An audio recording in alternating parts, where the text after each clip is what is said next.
ሰላም ጤና ይስጥልን ውድ የቻናላችን ተከታታዮች ፕሮግራማችን ቤተሰቦች ይህ አዲራባቲው ነው። ፕሮግራማችንን ላይክ በማድረግ እንድትጀምሩ አዲስ የሆናችሁ ሰብስክራይብ በማድረግ ለዚህ ቻናል ቤተሰብ እንድትሆኑ እንዲሁም ይህንን ፕሮግራም ከሀገር ውጭ የምታደምጡ የቻናላችን ተከታታዮች እንደ ሁሉ ጊዜው በሱፐር ስቲከር ሱፐር ቻት ሱፐር ታንክስ ድጋፍ እንድታደርጉ በአክብሮት እየጋበዝን በዚህኛው ፕሮግራማችን እንግዲህ ትኩረት የምናደርገው የአምናው ሻምፒዮን ሊቨርፑል በመጨረሻ ተከታታይ 3 ጨዋታ ማሸነፉን ተከትሎ አንዳንድ ታክቲካዊ ጉዳዮችን ጠለቅ ብለን ያነሳን በጉዳት በኩል እየተሰሙ ያሉ መረጃዎችን ስናሻግራችሁ ነበር በተለያየ መልኩ።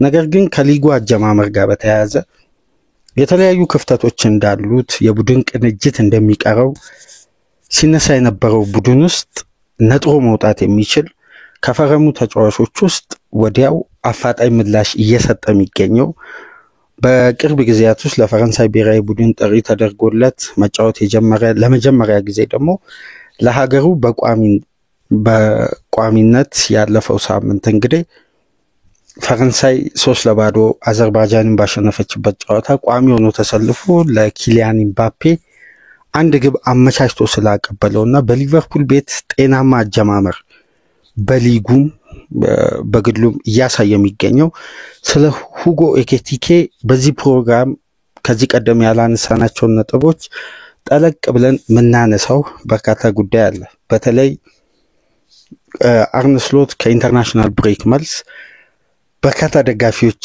እየጠበቁ የሚገኙት ምን አይነት ምላሽ ይሰጣሉ? ወደ አሸናፊነት ይመለሳሉ ወይ?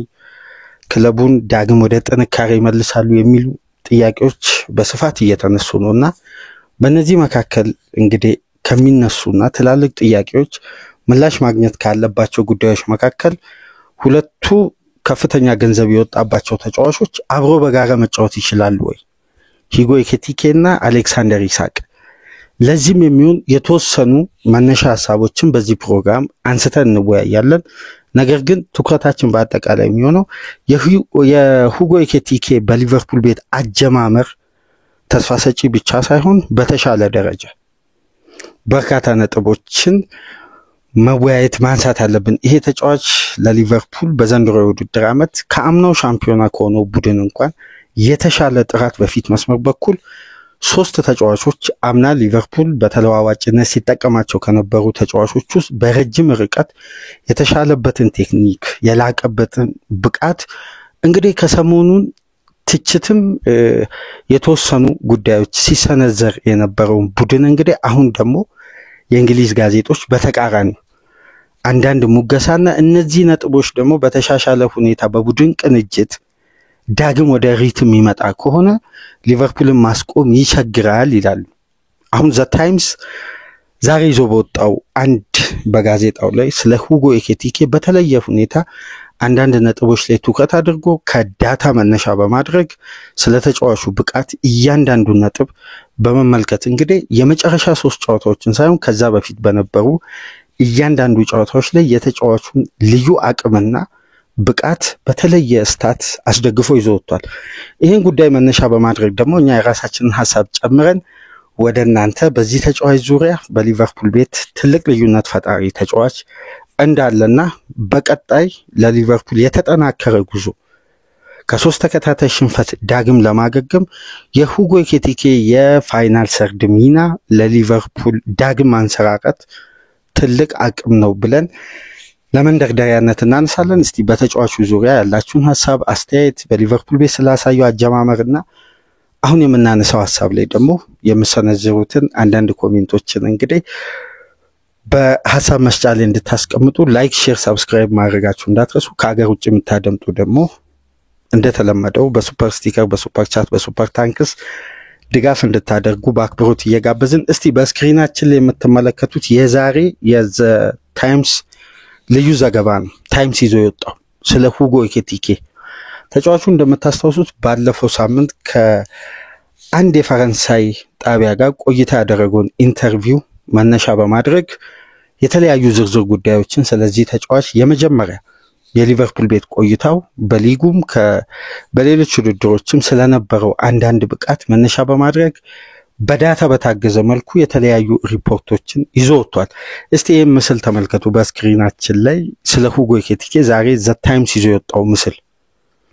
ተጫዋቹ እንደምታውቁት በመጀመሪያ 5 ጨዋታ ለክለቡ ባደረገው 4 ግብ በማስቆጠር በዚህም ወቅት ደግሞ በአጠቃላይ በሁሉም ውድድሮች ከ5 ግብ በላይ ተሳትፎ በማድረግ አስደናቂ አጀማመር ከተጠበቀው በላይ ማሳየት ችሏል።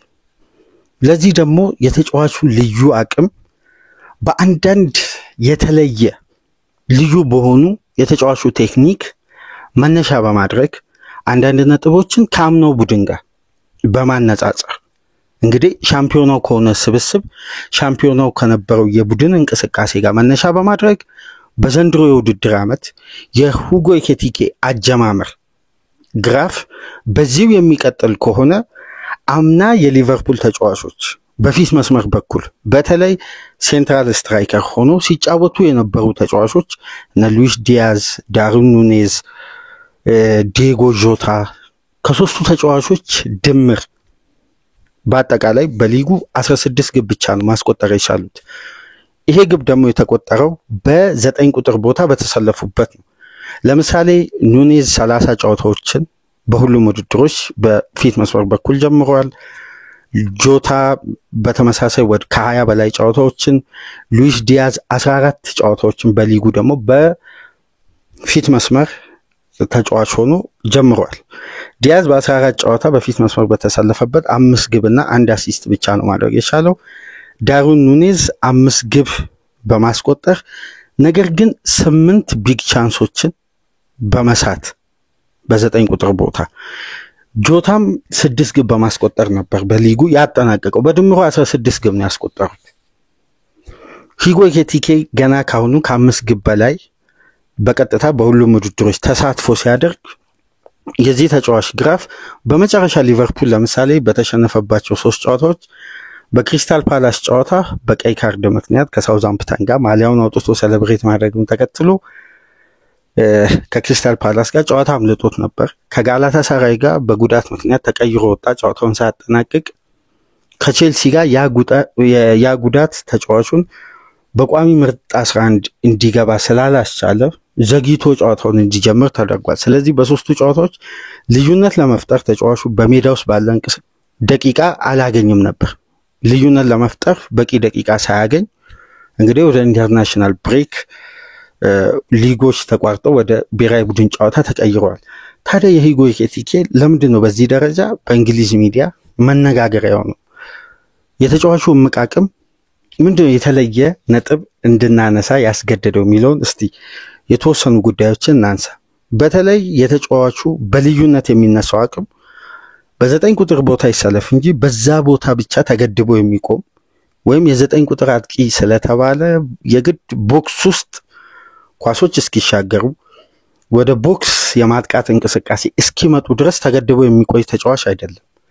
ነገር ግን ተጫዋቹን ማርክ ለማድረግ የተጫዋቹን እንቅስቃሴ በመከላከል ለማስቆም እንዲቸግር ያደረገው የተጫዋቹ አንድ ትልቁ ቴክኒክ በሜዳ ውስጥ የሚጠቀማቸው ስፔሶችና የሚገኝበት ቦታ ነው።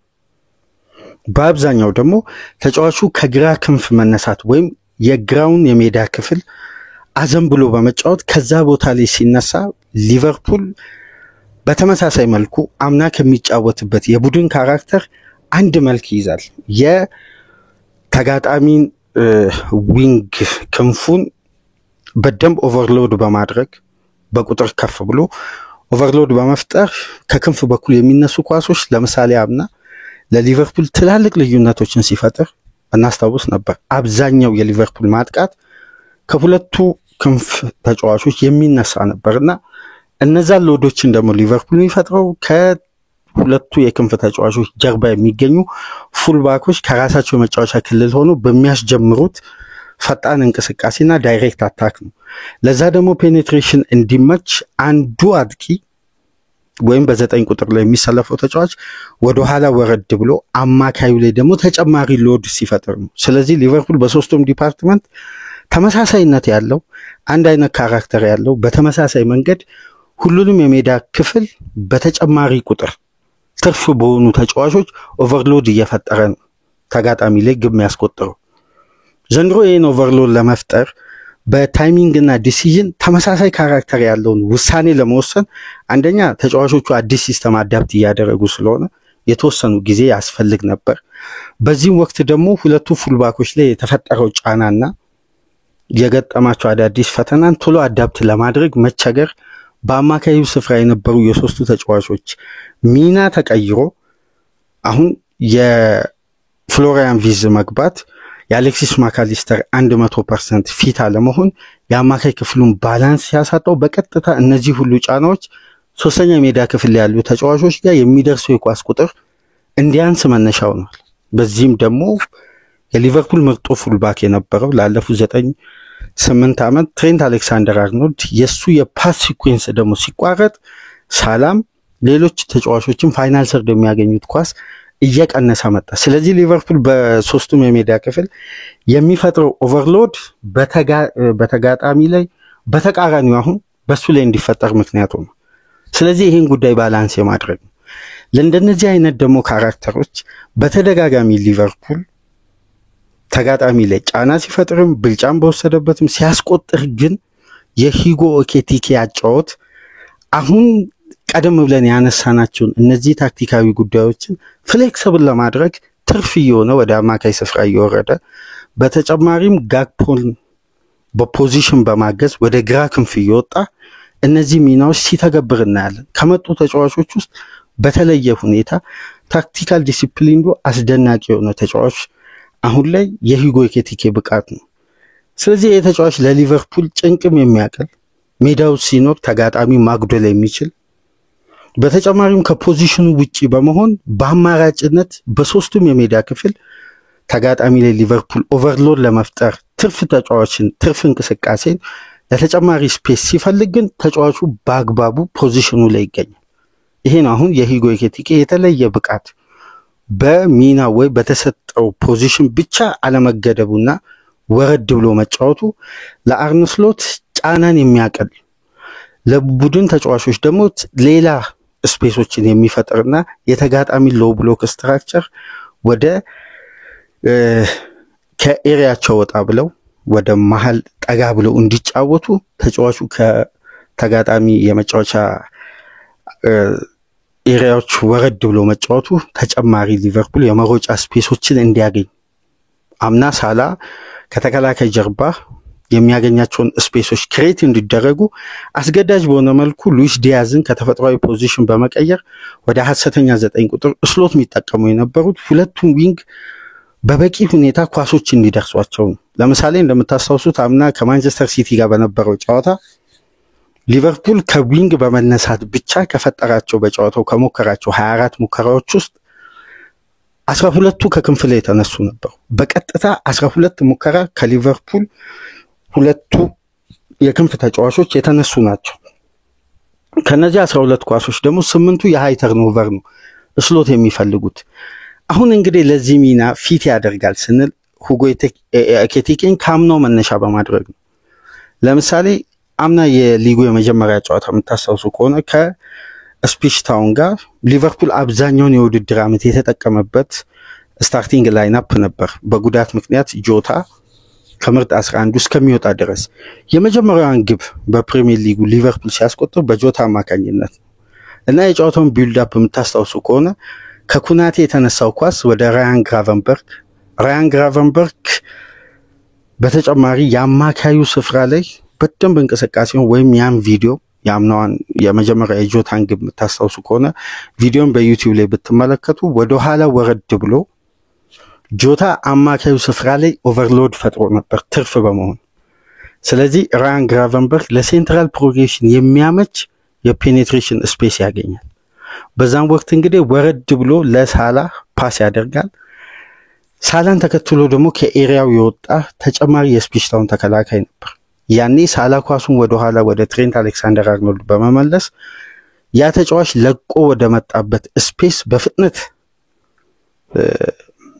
በመሮጥ አርኖልድ በቀጥታ ነበር ለሳላ ዳይሬክት ያ ተጫዋች ጥሎ በመጣበት ስፔስ ከተከላካዩ ጀርባ በመጣል ሳላህ ለጆታ ማይነስ ያደረገውን ኳስ ጆታ ያስቆጠረው። ይሄ በአብዛኛው የሊቨርፑል አብዛኛው ግቦች ሲቆጠሩ አምና ይሄ ታክቲክ ተመሳሳይነት ነበረው እና የአጥቂው ሚና ከኳስ ውጪ ተጋጣሚ ኤሪያዎችን እንዲለቅ ወይም ጥብቅ የሆኑ የመከላከል ስትራክቸሮችን ወረድ ብሎ ስፔሶችን እንዲፈጥር የሚያስገድድ ሊቨርፑል አማካይና ዊንግ ላይ የሚፈጥረው ኦቨርሎድ ነው። ነገር ግን በዚህ ስፍራ ላይ ጆታ ሲጎዳ የመጀመሪያ ተመራጭ የነበረው የምታስታውሱ ከሆነ ኑኔዝ ነው። ኑኔዝ በቀጥታ ወደ ስታርቲንግ ላይንአፕ እንደገባ የምታስታውሱ ከሆነ ሊቨርፑል ከጆታ ጉዳት በኋላ ጠንካራ ፊክቸሮች ነበሩት።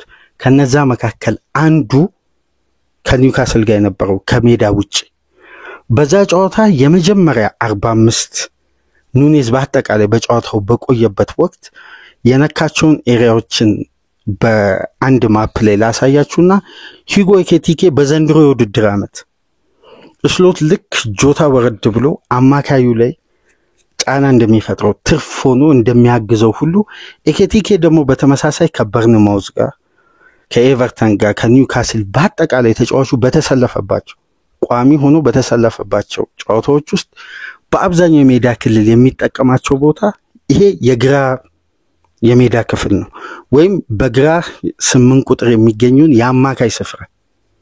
ይሄ ደግሞ ለመልሶ ማጥቃት እንዲሁም ከተከላካይ ጀርባ የሚከፈቱ ስፔሶችን ለማግኘት ፈጣን ትራንዚሽን ለማድረግና አማካዩ በነፃነት ፕሮግረስ ለማድረግ ከፍተኛ እድል የሚፈጥር ታክቲካል ፍሌክሲቢሊቲ ነውና እስቲ ይሄን ምስል ተመልከቱ። በኑኔዝና በዘንድሮ የኤኪቲኬ ፖዚሽን አያያዝ ላይ የስሎት ቡድን ምን ያክል ከኑኔዝ እነዛን አገልግሎት እንዳጣና ዘንድሮ በኤኪቲኬ ምክንያት እነዚህ ኤሪያዎች በአግባቡ እንደተሞሉ ስለዚህ እዚህ ጋር እየጎደለ የመጣው ወይም ሊቨርፑል በጥሩ ጥረት ላይ ሆኖ ያ ፍሌክሲቢሊቲና ፍሉዲቲ አለመምጣቱ እንጂ ታክቲካል መንገዱ እንደውም በተሻለና ከፍ ባለ ጥራት እየተሟላ ነው የሚገኘው በዚህ ፈረንሳዊ ምክንያት።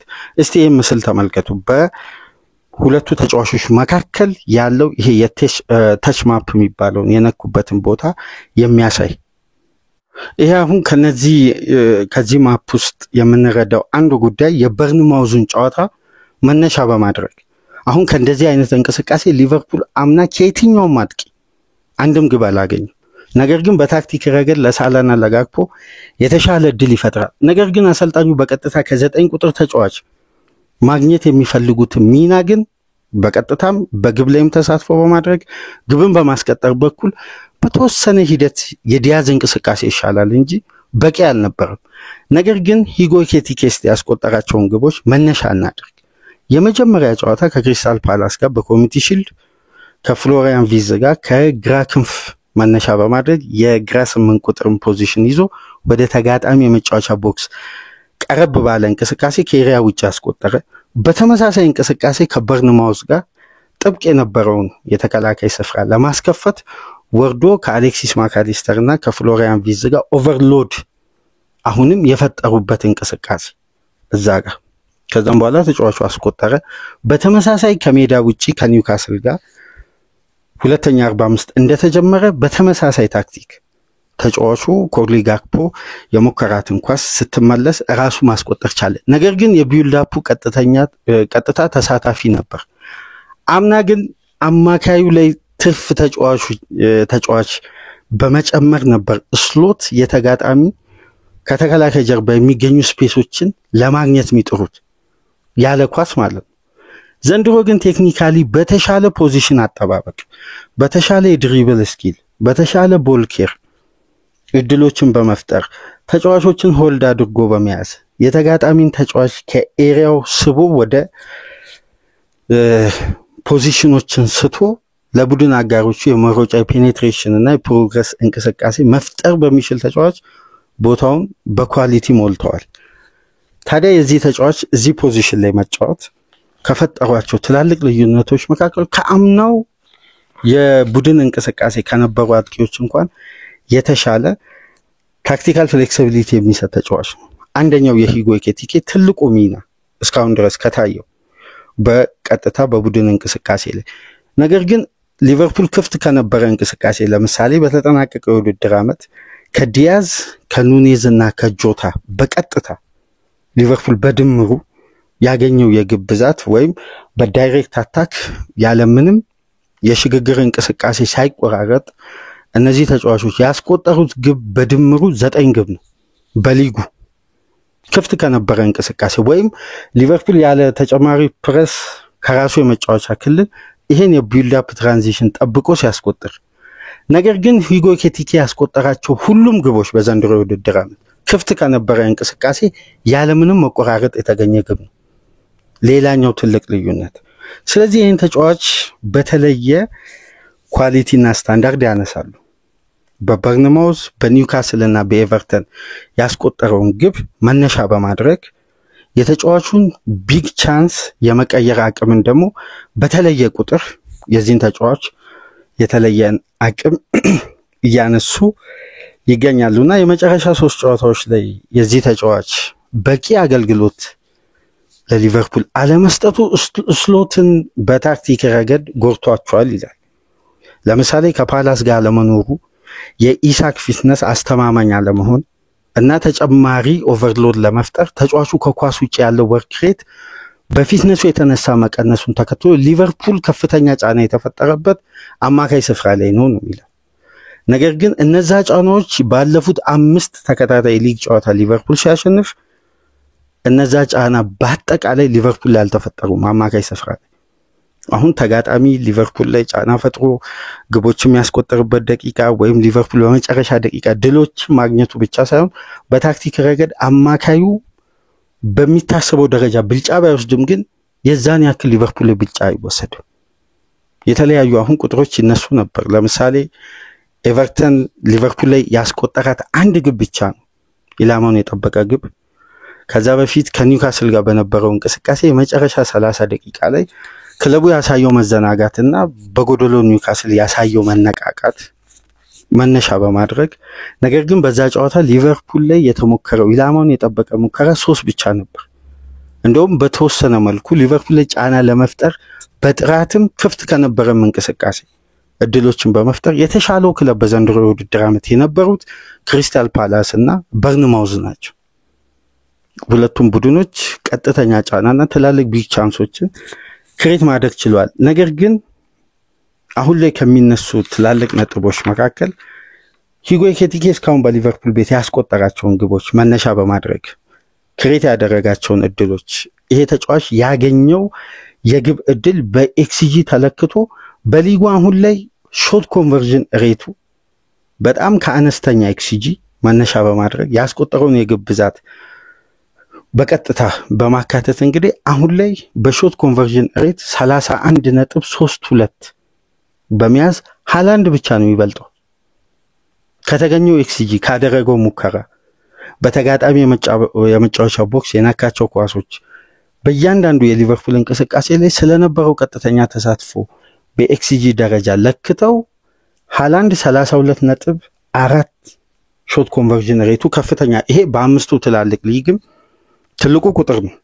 ነገር ግን ሂጎ ኤኪቲኬ ይሄ ተጫዋች የክሪስታል ፓላስ ጨዋታ አምልጦት በቼልሲ ጨዋታ ከ70 ደቂቃ በኋላ ተቀይሮ ገብቶ 31.32 ነው ሾት ኮንቨርዥን ሬቱ። ይሄን ደግሞ መነሻ ያደረጉበት ትልቅ የሁለት ሊቨርፑል ተመሳሳይ ክፍያ የከፈለባቸው በአለፉት ዓመታት በ9 ቁጥር ቦታ ትልቅ ኢንቨስትመንት ፈጽሞ ግን በበቂ ሁኔታ አገልግሎት ማግኘት የጀመረው ገና አሁን ከሂጎ ኤኪቲኬ ነው የሚለው ዘ ታይምስ ይዞ በወጣው ዘገባ። ለኑኔዝ እንደምታስታውሱት የመጀመሪያ ክፍያ የነበረው እስከ 70 ሚሊዮን ፓውንድ ነው። እንደ ብቃቱ ታይቶ ነው እስከ 79-80 ሚሊዮን ፓውንድ ድረስ ከፍ ያለው። ሊቨርፑል በሚያሳካው ስኬት ቻምፒየንስ ሊግ ላይ በሚሳተፈው ርቀት እያንዳንዱ በድርድሩ ላይ ተካቶ ነው እስከ 80 ሚሊዮን ፓውንድ የኑኔዝ ክፍያ የደረሰው። ነገር ግን በሁለቱ ተጫዋቾች መካከል ስላለው አንድ ሰፊ ልዩነት ለማንሳት ሊቨርፑል በ2023-24 በመርሲሳይድ ደርቢ የርገን ክሎፕ የመጨረሻ የመርሲሳይድ ደርቢያቸውን በጉዲሰን ፓርክ በሚያደርጉበት ወቅት ኑኔዝ በዛ የውድድር ዓመት ከቢግ ቻንሶች ሁሉ ከተሳቱ ቢግ ቻንሶች ውስጥ በኤክስጂ ደረጃ በከፍተኛ ሁኔታ ለግብ የቀረበ 0.89 ኤክስጂ ያለው አንድ ግብ የመሆን እድሉ በጣም ሰፊ የሆነ አንድ ኳስ አግኝቶ ከፒክፎርድ ጋር በአንድ ለአንድ ግንኙነት ያባከነውን ኳስ መነሻ በማድረግ እስቲ ያን ምስል በተወሰነ መልኩ ለማግኘት ሞክር ያለውና እስቲ በስክሪኑ ላይ ይሄ ምስል ተመልከቱና ኑኔዝ የሳተው አጋጣሚ የተገኘበት ፖዚሽን ያገኘው እድል በኤክስጂ 0.89 ነበር። የዚህ እንቅስቃሴ ኤክስጂ በኑኔዝ በኩል 2023 እና 24 ይሄን ኳስ እንግዲህ ዳርዊን ኑኔዝ ስቶታል። በዛ ጨዋታ ከተገኙ ብቻ ሳይሆን በሊጉ ከተገኙ ትልቅ ኤክስጂ ይዞ ቢግ ቻንስ ሆኖ ያልተቆጠረ ግብ መካከል ግንባር ቀደም ነበር መታስተውሱ ከሆነ 2023-24 ነገር ግን በዘንድሮ የውድድር ዓመት የሂጎ ኤኪቲኬ በመርሲሳይድ ደርቢ ያስቆጠረው ግብ በኤክስጂ ሲለካ 0.28 ነው። ይኸው ጎን ለጎን ያለው ምስል ማለት ነው። ፖዚሽኑን ካያችሁ እንቅስቃሴውን ካያችሁ የተገኙበት ቦታ በአብዛኛው ካያችሁ አይደንቲካል ፖዚሽኑ ተመሳሳይ። አሁን ኑኔዝ ያገኘው እድል በኮፕ የሊቨርፑል ደጋፊ ዘኮፕስ በሚቀመጡት የግብ በኩል ነው ጉዲሰን ፓርክ ስቴዲየም ላይ ማለት ነው። ፖዚሽኑን ለማስታወስ ነው። ኤኪቲኬ ያስቆጠረው ደግሞ በአንፊልድ በተቃራኒው የግብ ክልል። ነገር ግን ያገኙበት ፖዚሽን የተጠቀሙበት አንግል የተገኙበት ፖዚሽን እያንዳንዱ እንቅስቃሴ ካያችሁ በአብዛኛው ተመሳሳይ ነው። ጫና ግን ወደ ኤኪቲኬ ከኑኔዝ በበለጠ የኤቨርተን ተከላካይ በዘንድሮ የውድድር ዓመት ፈጥሯል። በ2023 ኑኔዝ ካገኘው እድል ይልቅ የኤኪቲኬ ለማስቆጠር ይከብዳል። ነገር ግን ይሄ ተጫዋች በ0.28 ኤክስጂ ላይ የሚገኘውን እንቅስቃሴ ማስቆጠር ቻለ። ኑኔዝ በተመሳሳይ ፖዚሽን በተመሳሳይ እንቅስቃሴ ከተጋጣሚ ተጫዋች ጫና ባልተፈጠረበት ፖዚሽን ላይ 0.89 ኤክስጂ የያዘ ግብ ሳያስቆጥር ቀረ። ስለዚህ ሊቨርፑል በተሻለ ኳሊቲና ስታንዳርድ ያውም በእድሜ ገና የመብሰያው ወደ ፕራይም ታይሙ እየተጠጋ ያለ ተጫዋች በጥሩ ኳሊቲ ክለቡን እያገዘ ነው በጥራት። ስለዚህ ሊቨርፑል ተጋጣሚ ለመብለጥ በእንቅስቃሴ ስለ ፋይናል ሰርድና ሚድ ሰርድ ምናነሳ ከሆነ የሂጎ ኤኪቲኬ ከኳስ ውጪም ከኳስ ጋር ያለው እንቅስቃሴ አሁን ላይ ዘርፈ ብዙ አገልግሎት አለው። ለአርነ ስሎት ወሳኝ ነው። ይሄን ተጫዋች ቤንች ማድረግ ራስ ላይ ጫና መፍጠር ነው። አሁን እነዚህ ከዚህ ቀደም ያሉትን እያንዳንዱን ጉዳይ ያነሳንበትን ነጥቦች ከተመለከትን ይሄ ተጫዋች መሰለፉ አንደኛ ለአማካይ ክፍሉ ፍሌክሲቢሊቲ በደንብ የምናስታውሰው ለምሳሌ በርንማውዝ 2 ግብ አስቆጥሮ 2 አቻ ካደረገ በኋላ ሊቨርፑል ከወሰደባቸው ብልጫዎች መካከል በፊት መስመር ያሉትን የአጥቂ ቁጥር በሐሰተኛ 9 ቁጥር ከቀየረ በኋላ አማካዩ ስፍራ ላይ ኦቨርሎድ ሲፈጠር ነው። አሁን የሊቨርፑል ትልቁ ችግር ከኳስ ውጪ ፍሎሪያን ቪዝን ከፍተኛ ኪሎ ሜትር ከቨር እንዲያደርግ ያን ኦቨርሎድ ብቻውን እንዲወጣ አሁን ኢሳክ ሲሰለፍ ወደ ኋላ ተመልሶ አማካይ ወይም ወደ አንደኛው ዊንግ ከፍ ብሎ አማካዩ ላይ ክንፉ ላይ ጫና ለመፍጠር አንደኛ በፊትነስ ደረጃ አስተማማኝ አይደለም ፕሬስ ለማድረግ። ባለፈው ስዊድንና ስዊዘርላንድ ባደረጉት ጨዋታ 90 ደቂቃ ተጫውቶ ያሳየው እንቅስቃሴ አስደናቂ ነው። ፍጥነቱም ፕሬሲንጉም እንቅስቃሴውም አሁን ማች ፊትነሱ የተስተካከለ ይመስላል። ነገር ግን የሂጎ ኤኪቲኬ ሚና ለየት የሚያደርገው አንደኛ የድሪብል ስኪሉ ነው። የሚይዘው ፖዚሽን ኳስን ከተቀበለ በኋላ የሚፈጥረው ዳይሜንሽን አማራጩ በጣም ሰፊ ነው። አንድ የተመለከትነው የተለየ ስታት በዚህ በታይምስ ዘገባ ላይ ካገኟቸው ቁጥሮች መካከል በፕሪሚየር ሊጉ ከሚገኙ አሁን ላይ የተሳካ ድሪብል ያደረጉ የተጫዋቾች ስም ዝርዝር ይፋ ሆኗል። የተሳካ ድሪብል እስካሁን ድረስ በተደረገው የፕሪሚየር ሊግ ጨዋታ ውጤታማ ድሪብሎችን በማሳካት በሊጉ አንደኛ እንግዲህ መሐመድ ቅዱስ ነው። በስክሪናችን ላይ እንደምትመለከቱት ይሄ ምስል የሚያሳየው እንግዲህ በሊጉ ድሪብሎችን ያሳኩ ተጫዋቾች ሊስት ነው። ይሄ ሊስት ተመልከቱ። አንደኛ ላይ የሚገኘው መሐመድ ቅዱስ ነው 19 ድሪብሎችን በማሳካት። ሁለተኛ ላይ የሚገኘው ኒዶይ ነው 17። ሶስተኛ ላይ የሚገኘው ያኮቦ ሚንቴ ነው 14።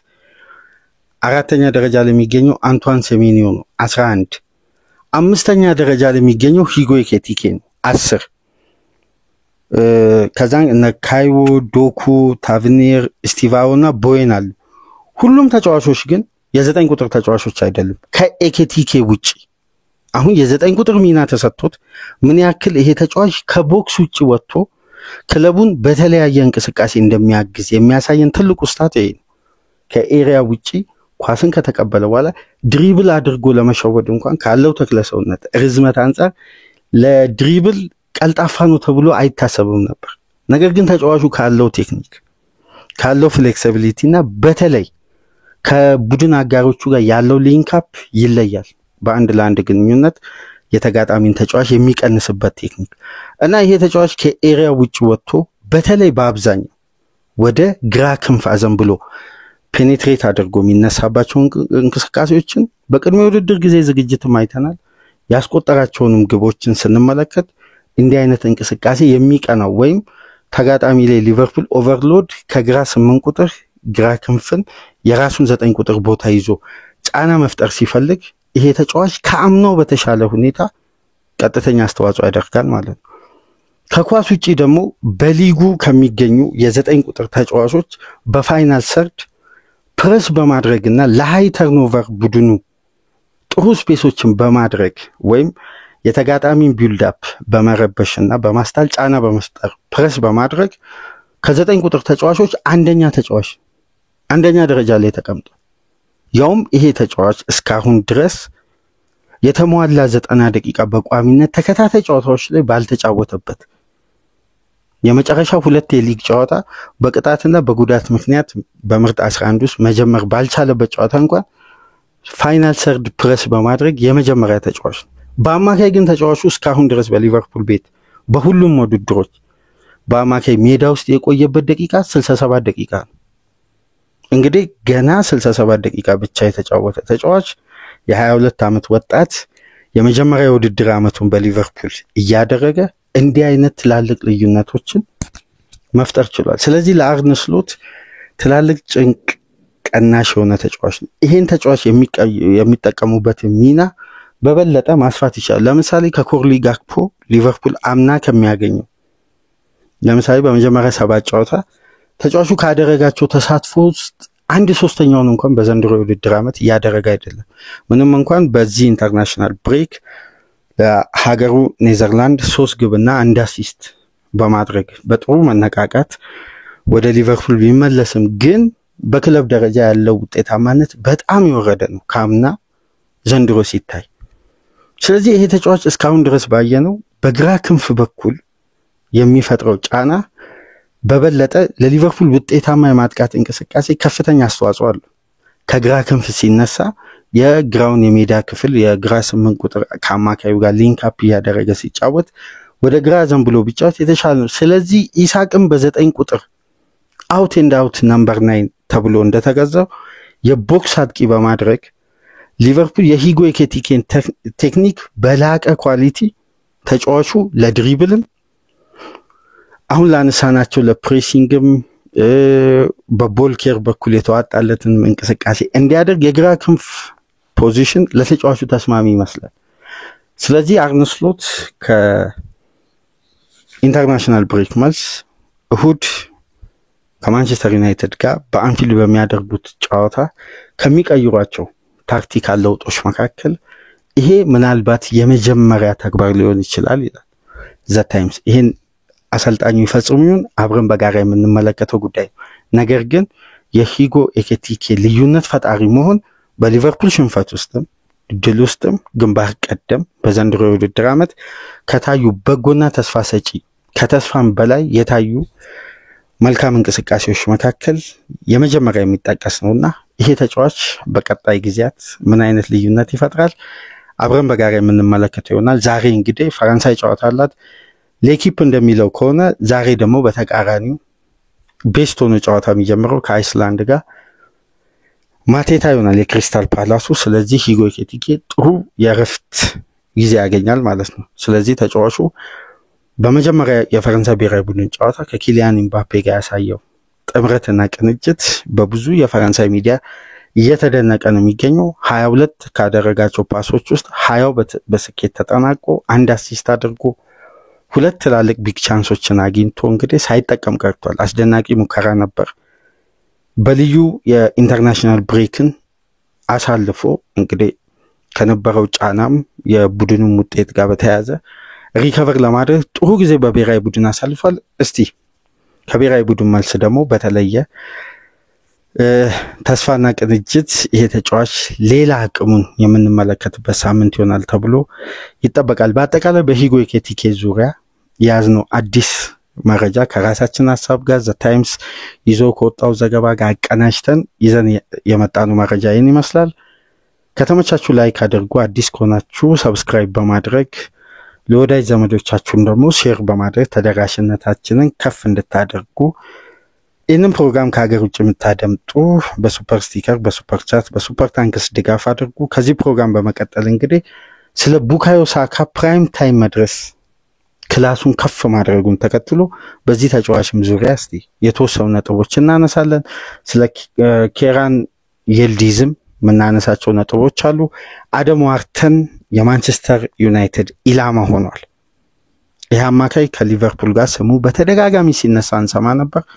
አሁን ግን የእንግሊዝ ሚዲያ ከነማረጋገጫው በጋዜጦች ሁሉ አደም ዋርተን መነጋገሪያ ሆኗል። ስለዚህ በቀጣይ እንግዲህ በ3 ፕሮግራሞች የሳካን የይልዲዝንና ዋርተንን ጨምረን ወደ እናንተ እንመጣለን። ስለ ከናን ይልዲዝ የምናነሳው የሊቨርፑል፣ የአርሴናል፣ የቼልሲ መልማዮች ተጫዋቹን በቱሪንም በኢስታንቡልም እየተገኙ በብሔራዊ ቡድንም በክለብ ደረጃ እየተከታተሉት ነው የሚገኙ። ይሄ ተጫዋች ልዩ አቅም እንዳለው እንግዲህ በዘንድሮ የውድድር ዓመት በተለየ ሁኔታ እየተመለከትን ነው። እስቲ ስለዚህም ተጫዋች የተወሰነ ነጥብ እናነሳለን። በተከታታይ ፕሮግራሞች ወደ እናንተ ይደርሳሉ። እንግዲህ የሂጎ ኤኪቲኬ ፕሮግራም ይሄን ይመስል ነበር። በቀጣይ ፕሮግራሞች እስከምንገናኝ ሰላም ቆዩ።